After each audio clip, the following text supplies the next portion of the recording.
사랑하고 축복합니다. 이제 얼마 안 있으면 예수님이 오시는 그런 성탄절입니다.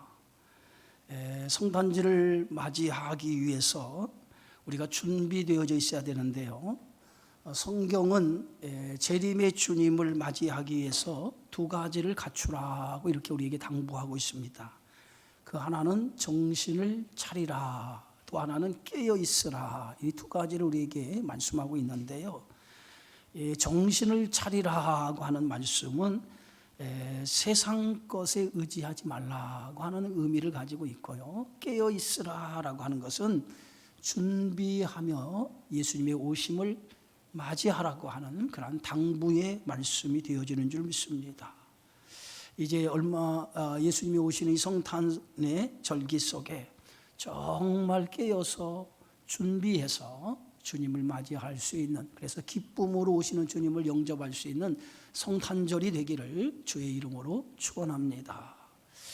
예수님의 탄생은 한순간에 이루어진 사건이 아니죠. 예수님이 오시기 전부터 많은 선지자들로부터 메시아가 올 것이다 라고 하는 것을 곳곳에 예언을 하고 있었고, 그 예언을 통해서 예수님이 이 땅에 오셨다고 하는 것이죠. 그 중에서 메시아 탄생, 예수님이 이 땅에 오실 것을 가장 많이 예언하고 있는 책이 오늘 구약의 이사야서입니다. 이사야 선지자가 활동했던 시대는 BC 8세기에서 7세기 10대 유다 왕이었던 우시야 왕 때부터 시작을 해서 히스기야 13대 유다 왕인 히스기야 왕 시대의 아수르 사네립이 죽던 해까지 BC 680년까지 활동했던 선지자가 이사야 선지자입니다. 그런데 이사야 선지자가 그 아하스 왕 때 아주 예수 그리스도의 탄생에 대해서 예언을 했어요. 그것이 바로 이사야 7장 14절의 말씀인데, 보라 처녀가 잉태하여 아들을 낳을 것이요 그 이름을 임마누엘이라 하리라. 누가복음에 보면 예수님이 오시는 때에 이미 이 예언의 말씀을 많은 기자들이 인용하고 있는 걸 볼 수 있어요. 이 말씀은 이사야 선지자가 남왕국 유다 아하스 왕이 통치를 할 때에 예언한 말씀입니다. 무려 예수님이 태어나기 735년 전에 오늘 이사야 선지자가 예언한 말씀이 오늘 이 말씀이에요. 유다의 아하스 왕은 우시야의 손자이면서 요담의 아들입니다. 그리고 아하스는 남왕국 유다의 12번째 왕이죠. 그래서 그가 통치한 기간은 BC 735년에서부터 716년까지 남왕국 유다를 통치하게 되어지죠. 아하스 왕은 처음 5년 동안은 아버지 요담과 함께 공동으로 나라를 통치하게 되어지죠.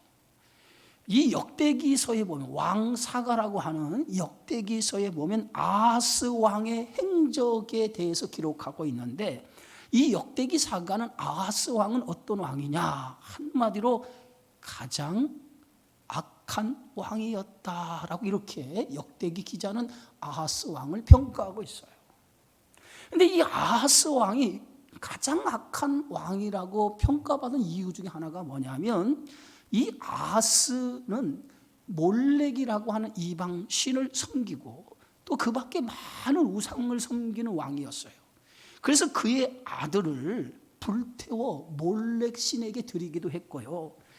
성전 문을 닫는 등 이스라엘 역사에서 정말 악한 일을 많이 행했던 왕이 아하스 왕이었다라고 하는 것을 볼 수 있어요.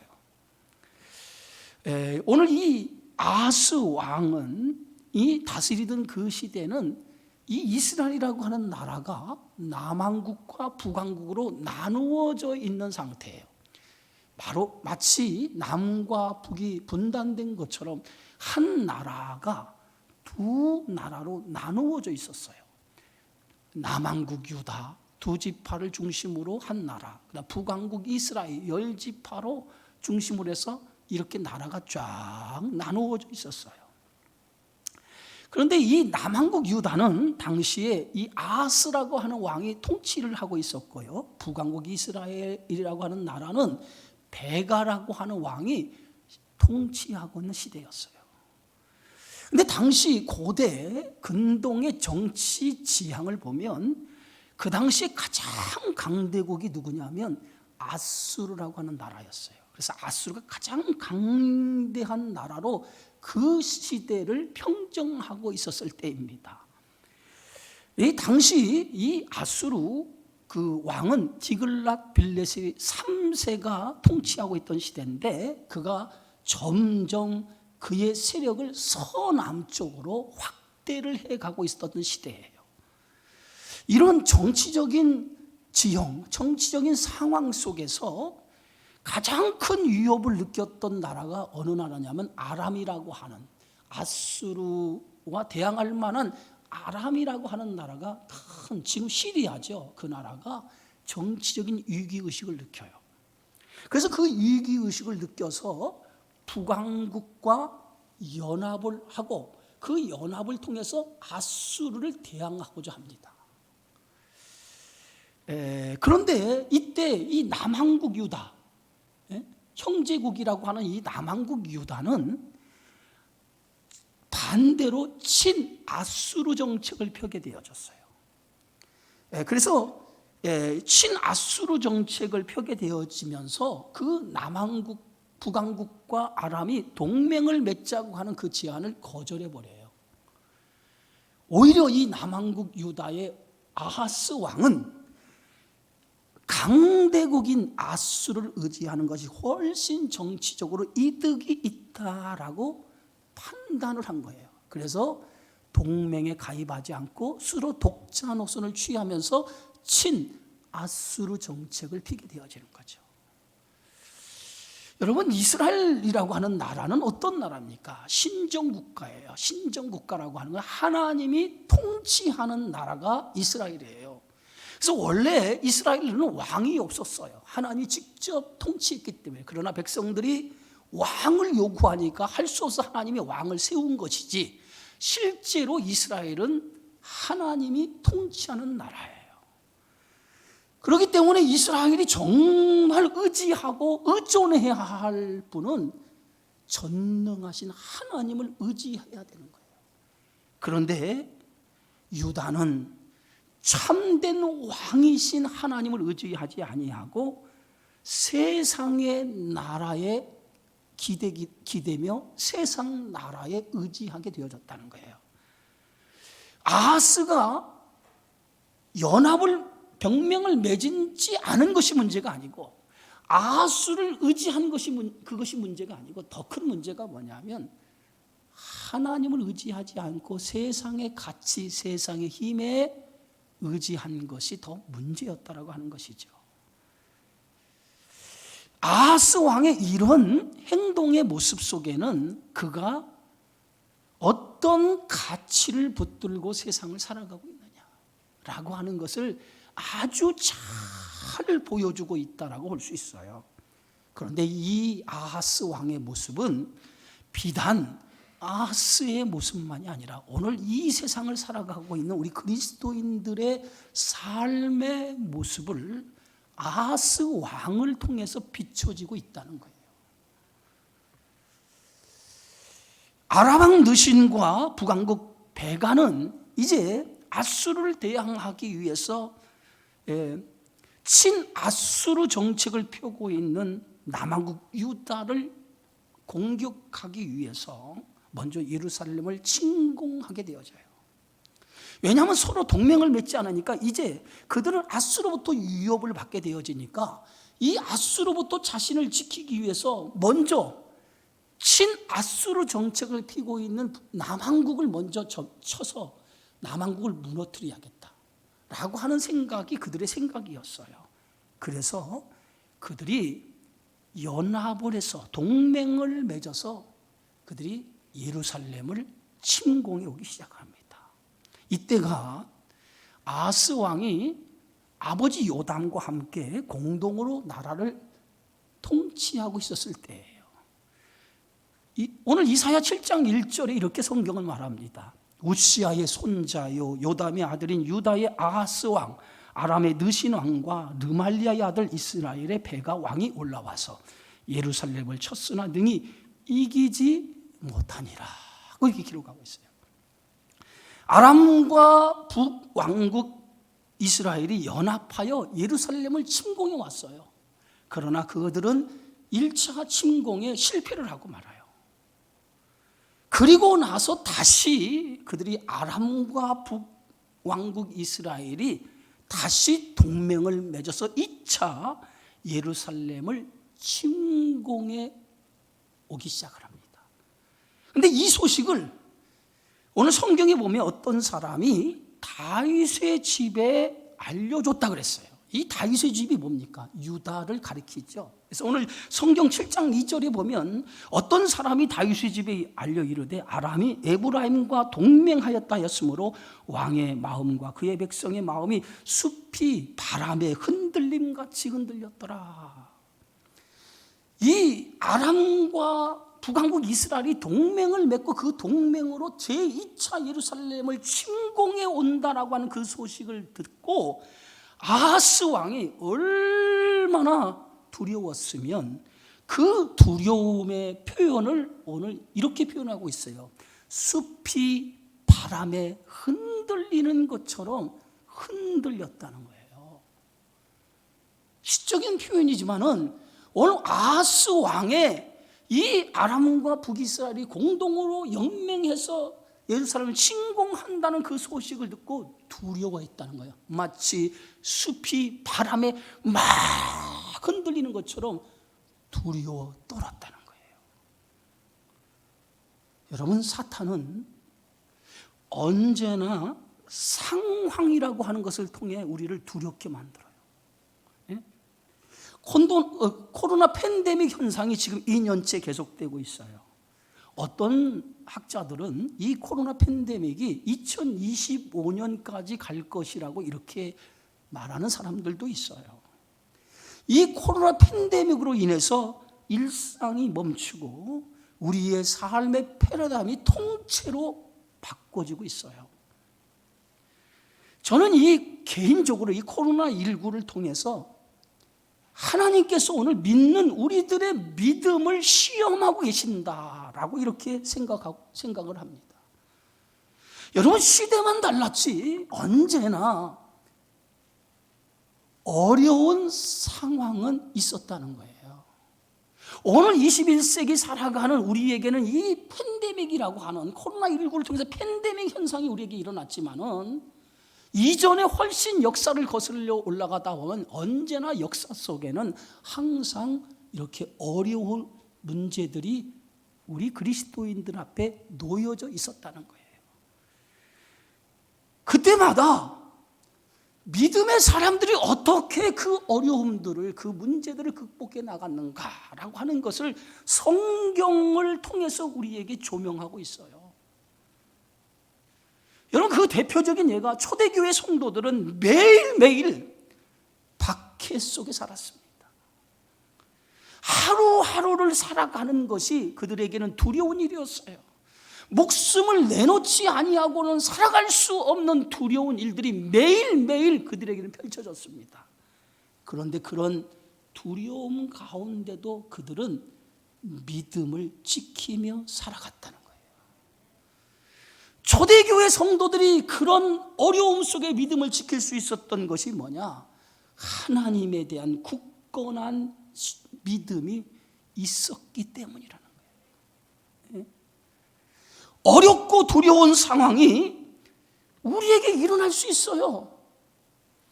그러나 이 두려운 상황이 일어날 수 있지만은 하나님에 대한 믿음이 우리가 견고하게 세워져 있는 성도라면 어떤 상황이라 할지라도 이것을 뚫고 나갈 수 있다는 거예요. 지금 유다는 숲이 바람에 막 불어서 숲이 흔들리는 것처럼 정말 말할 수 없는 위기에 봉착하고 있어요. 그런데 이 위기 속에서 하나님은 이사야 선지자에게 이렇게 말씀을 합니다. 오늘 그 말씀이 이사야 7장 3절의 4절의 말씀이에요. 오늘 함께 읽어봅시다. 그때에 여호와께서 이사야에게 이르시되 너와 내 아들 스알 야숲은 윗못 수도 곧 끝 세탁자의 밭 큰 길에 나가서 아하스를 만나 그에게 이르기를 너는 삼가며 조용하라. 느신과 아람과 느말리아의 아들의 심히 노할지라도 이들은 연기나는 두 부직갱이 구루터기에 불과하니 두려워하지 말며 낙심하지 말라. 아멘. 하나님은 이사야 선지자에게 아하스 왕을 만나라는 거예요. 아하스 왕을 찾아가라는 거예요. 그런데 아하스 왕을 찾아가는데 혼자 가지 말고 너의 아들 이사야 선지자의 아들을 데리고 가라는 거예요. 그런데 그 아들의 이름이 뭐냐? 스알 야숲이라고 하는 아들이었어요. 어린 아들입니다. 근데 이 스알 야숲이라고 하는 이름의 뜻이 뭐냐면 남은 자가 돌아오리라 라고 하는 이름의 뜻을 가지고 있어요. 그런데 왜 하나님께서 아하스 왕을 만나는데 스알 야숲 그 아들을 데리고 가서 만나라고 했을까요? 이것은 오늘 아하스 왕에게 하나님께서 유다를 통해서 회복시켜줄 하나님의 미래의 소망을 보여주는 의미에서 그의 아들을 데리고 가라고 하는 거예요.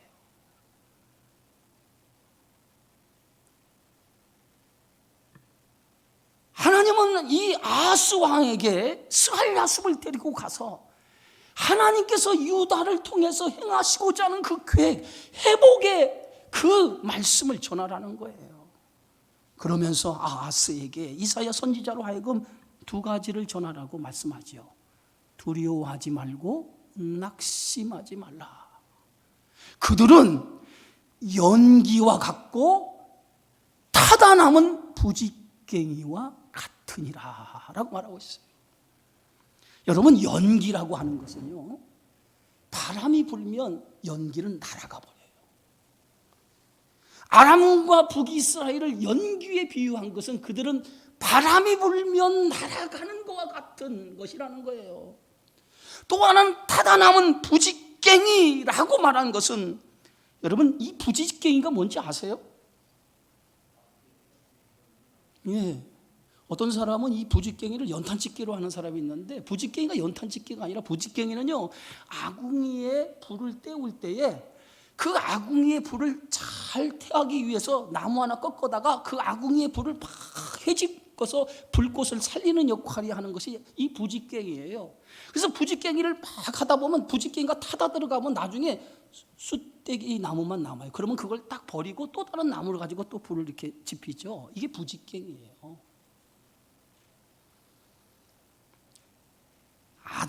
아람과 북이스라엘이 타다 남은 부직갱이다라고 하는 얘기는 그 나라들은 더 이상 아무 쓸데없는 힘이 없는 나라라는 거예요. 예? 그런 타다 남은 부직갱이와 같고 바람이 불면 날아갈 수밖에 없는 연기와 같은 그 아람과 북이스라엘 때문에 두려워하지 말고 낙심하지 말라는 거예요. 예? 왜? 유다를 지키고 있는 분이 전능하신 하나님이 붙들고 있다는 거예요. 그들이 비록 악한 북왕국을 깨워 악한 꾀를 내어서 유다를 침공해서 아람의 나라의 아들을 왕으로 이 남왕국을 세우려 하지만 그들의 계획은 이루지 못할 거라는 거예요. 왜? 하나님이 붙들어 주기 때문에 그렇다는 거예요. 그러면서 오늘 이사야 7장 9절에 이렇게 말합니다. 만약 너희가 굳게 믿지 아니하면 굳게 서지 못하리라. 여러분, 예수 믿는 우리 그리스도인들은 약속을 믿고 살아가는 사람이에요. 약속에 대한 이 믿음이 견고하지 못하면 우리는 믿음의 길을 한 걸음도 달려갈 수 없는 거예요. 오늘 아브라함에게 75세에 하나님의 약속이 그에게 임하게 되어지죠. 그 75세에 임했던 하나님의 약속을 아브라함은 평생을 그 약속을 붙들고 한 걸음 한 걸음 약속을 따라 살아가죠. 히브리서 11장에 아브라함의 믿음을 이렇게 평가하고 있어요. 믿음으로 아브라함은 부르심을 받을 때에 순종하여 장래의 유업으로 받을 땅에 나아갈새 갈 바를 알지 못하고 나아갔다 그랬어요. 아브라함의 믿음을 오늘 히브리 기자가 어떻게 평가하죠? 순종의 믿음을 가졌다는 거예요. 갈 바를 알지 못했지만은 믿음으로 주의 약속을 믿고 살아갔다는 거예요. 사탄은 상황이라고 하는 것을 통해서 하나님의 약속에 대한 불안감을 우리에다 가져다 줍니다. 코로나19라고 하는 팬데믹이라고 하는 이 현상도 어찌 보면 사탄이 그 현상을 통해서 우리 성도들에게 불안감을 가져다 주고 우리의 믿음을 마치 숲에 바람이 불어서 숲이 흔들리는 것처럼 우리에게 불안감을 가져다 주는 요소라고도 생각해 볼 수 있어요. 이런 상황 속에서 약속에 대한 견고한 믿음이 세워져 있는 사람은 절대로 흔들리지 않지만 하나님에 대한 믿음이 견고하게 세워지지 않는 사람은 숲에 바람이 불면 숲이 흔들리듯이 흔들릴 수밖에 없다라고 하는 거예요. 하나님은 아하스 왕에게 다시 말씀합니다. 오늘 이사야 7장 11절에 너는 내 하나님 여호와께 한 징조를 구하되 깊은 데에서든지 높은 데에서든지 구하라 이렇게 말씀해요. 징조를 구하라는 거예요. 징조를. 아하스 왕에게 하나님께서 징조를 구하라는 거예요. 징조를. 어떤 징조를 구하든지 간에 구하는 것을 다 보여주겠다는 거예요. 왜 하나님께서 아하스 왕에게 징조를 구하라고 말씀하셨습니까? 아하스 왕에게 하나님에 대한 확신을 갖게 하기 위해서 징조를 구하라는 거예요. 그런데 아하스는 징조를 구하라고 하는 이사야 선지자의 말씀을 어떻게 받습니까? 오늘 이사야 7장 12절에 이렇게 얘기해요. 아하스가 이르되 나는 구하지 아니하겠나이다. 나는 여호와를 시험하지 아니하겠나이다 라고 이렇게 얘기합니다. 어찌 보면 나는 징조를 구하지 않겠습니다. 나는 여호와를 시험하지 않겠습니다 라고 하는 이 아하스 왕의 대답은 아주 믿음이 있는 사람의 대답처럼 들려져요. 그런데 아하스 왕의 대답은 믿음의 대답이 아니었어요. 나는 하나님을 시험하지 않겠다라고 얘기하는 것은 나는 하나님을 의지하지 않겠습니다라고 하는 선언적인 고백인 거예요. 아하스 왕은 하나님보다도 아수르를 더 의지한 거예요. 아수르가 자신의 나라를 도와줄 것이라고 믿었어요. 어찌 보면 아하스는 하나님보다도 세상의 힘을 더 믿고 의지했다라고 볼 수 있어요. 여러분, 이 모습은 오늘 저와 여러분의 모습이에요. 믿음을 가지고 세상을 산다고 하면서도 우린 세상의 상황이 펼쳐지면 그 상황 속에 한없이 믿음을 붙잡는 것이 아니라 세상의 힘을 붙잡고 그 힘에 기대고 어떻게 하면 우리가 세상을 이겨나갈 수 있을까? 세상적인 가치 안에서 살아가는 우리들의 모습이 오늘 아하스 왕의 모습이라는 거예요. 아하스의 눈에는 눈에 보이지 않는 하나님의 종이 되기보다는 눈에 보이는 아수르의 종이 되어서 이 위기를 벗어나는 것이 더 낫다라고 생각했다는 거예요. 그래서 오늘 열왕기하에 보면 정확하게 오늘 아하스 왕의 의도를 우리가 볼 수 있어요. 아하스가 아수르 디글라필레스에게 사자를 보내 이르되 나는 왕의 신복이요 왕의 아들이라. 이제 아람 왕과 이스라엘 왕이 나를 친히 청하건대 올라와 그 손에서 나를 구원하소서. 오늘 아하스는 누구를 의지합니까? 아수르를 의지하여 그 화수를 의지하는 세상의 힘을 의지하여 그것으로 이 위기를, 이 어려움을, 두렵고 떨리는 이 상황을 벗어나려고 했다고 하는 것이죠.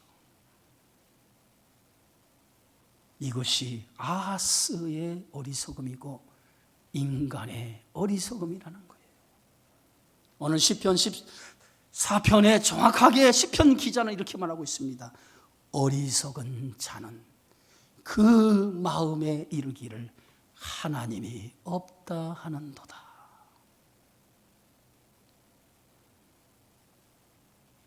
믿음의 성도는 어떤 상황이든지 간에 하나님의 약속 위에 서 있어야 돼요. 그것이 오늘 믿음의 사람의 삶의 방향이고 목적인 거예요.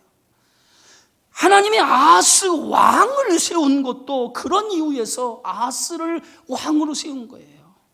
그런데 아하스는 하나님을 의지하지 않겠다라고 하는 것은 궁극적으로 보면 하나님의 언약, 약속을 믿지 아니하겠다, 하나님의 언약을 저버리는 행위였다라고 하는 것이죠.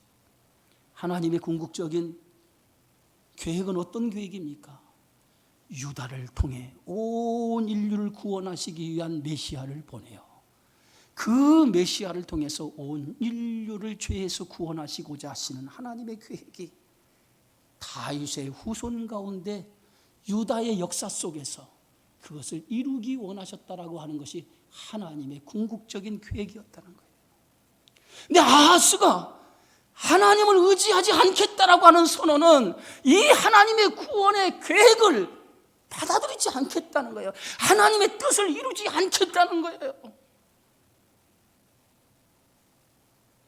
그런데 하나님의 이 계획이, 이 뜻이 한 인간의 불순종을 통해서 이 계획이 무산될 수 없다는 거예요. 아하스 왕의 이 불순종이 하나님의 언약을 믿지 않냐는 불순종이었지만은, 그러나 하나님은 이 불순종을 뚫고 하나님의 구원의 계획을 이루시기 원하셨다는 거죠. 나는 징조를 구하지 않겠습니다라고 하는 것은 하나님의 말씀을 수용하지 않으려고 하는 아하스 왕의 완고한 모습이지만은, 그러나 하나님은 그 불순종을 뚫고 오늘 이사야 선지자를 통해서 예언을 하죠. 보라, 처녀가 잉태하여 아들을 낳을 것이요 그의 이름을 임마누엘이라 하리라. 오늘 어찌 보면 아하스 왕은 하나님을 못 믿는 것이 아니에요. 하나님을 안 믿으려고 한 것이죠. 하나님을 못 믿는 것이 아니라 하나님을 안 믿으려고 한 것이죠. 오늘 이사야는 그런 아하스의 행동을 보고 이렇게 얘기하죠. 너희가 사람을 괴롭히고서 그것을 작은 일로 여겨 또 나의 하나님을 괴롭히려고 하느냐. 예?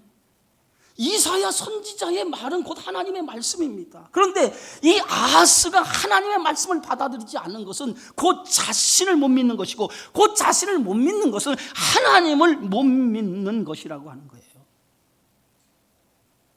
예수님은 70명의 제자를 세상에 파송하면서 제자들에게 이렇게 얘기합니다. 오늘 누가복음 10장이죠. 너희 말을 듣는 자는 곧 내 말을 듣는 것이요, 너희를 저버리는 자는 나를 저버리는 것이요, 나를 저버리는 자는 나 보내신 이를 저버리는 것이니라. 결국은 이사야 말씀을 받아들이지 않는 것은 하나님을 저버리는 행위였다라고 하는 거예요. 아하스는 오늘 처음에 이 아하스 왕을 찾아가서 내 하나님께 징조를 구하라고 그랬어요. 내 하나님께 징조를 구하라고 하는 것은 아하스의 하나님, 그 하나님께 징조를 구하라고 하는 말이었어요.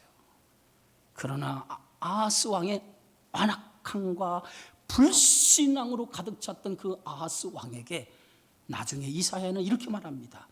내 하나님 여호와라고 하지 아니하고 나의 하나님 여호와라고 얘기해요. 이 말이 무슨 말입니까? 더 이상 하나님은 아하스 하나님이 아니라는 거예요. 더 이상 하나님은 너의 하나님, 아하스 너의 하나님이 아니라는 거예요. 가장 인간의 불행이 어디에 있습니까? 하나님이 떠나는 거예요. 내 삶 속에서 하나님이 떠나는 것이 인간의 가장 큰 불행 아닙니까? 누가복음 15장의 탕자의 비유에서 둘째 아들인 탕자가 아버지 집을 떠난 순간 행복할 것만 같았는데 그의 인생의 결과는 어떻습니까? 행복할 것 같았던 그의 인생의 시간이 지나면서 불행해지었고 나중에 돼지가 먹는 열매를 먹을 수밖에 없는 비참한 나락에 떨어지게 하죠. 결국은 탕자가 깨달은 것이 뭐예요? 아버지 집에 있을 때 가장 행복한 것이었구나를 깨닫고 돌이켜 아버지 집으로 돌아오죠.